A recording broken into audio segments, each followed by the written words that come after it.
So ngayong araw guys, umuulan na naman dito sa lugar namin. At syempre umulan umaraw, pupunta pa rin ako ng com shop. As usual, hapon na naman to at papalitan ko na si mama. Pagpunta ko nga dito guys, nagulat ako kasi may mga player. Naglalaro nga pala sila dito ng kung ano-ano sa computer. Pati nga rin ako guys, napasalin na rin sa kanila. Ito nga guys, buhay na isang computer, uupo na lang ako. Feeling ko nga guys, hindi ako may-ari nito dahil lagi ako nakikipaglaro. Tapos si Boy Ubo nga pala yung palaging customer dito dahil lagi siya nandito.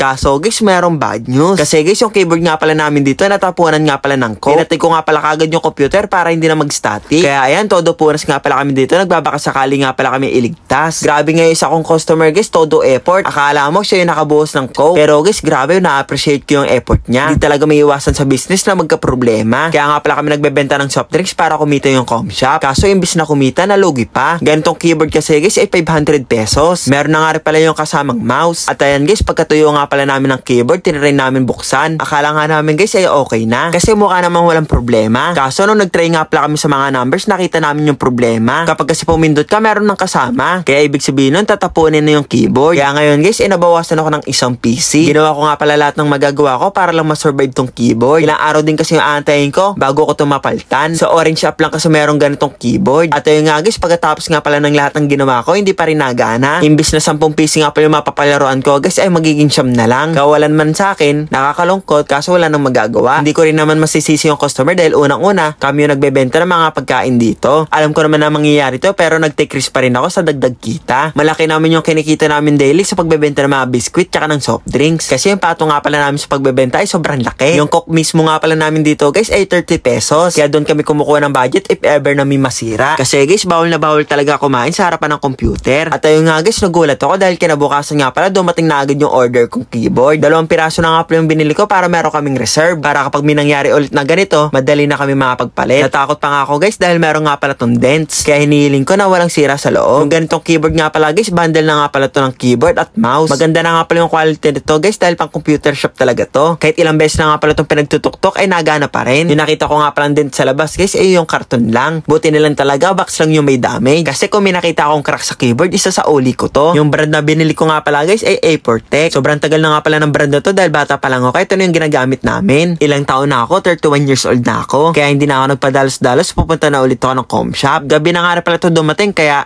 madilim na naman dito sa com shop. Ito nga pala yung may sirang computer guys, nakaganyan nga pala yung mouse. Automatic, alam na ng customer na may sira yung computer. Pagka-install ko nga pala ng keyboard, excited na ako subukan. Hinihiling ko ng mga oras na to guys na walang problema yung keyboard. Kasi sobrang hassle magtanggal ng cable management. At syempre yung oras sa pag-aantay ng bagong keyboard. Nung oras na to guys, nakahinga na nga pala ako ng maluwag dahil yung problema na solusyonan naman. At syempre guys, nandito na naman yung mga dugyot. Si Echang Buggan tsaka si Boy Ubo. Naglalaro nga pala sila dito ng Dota 2. Kaso guys, nakakatamad nga pala silang panoorin dahil mga low rank.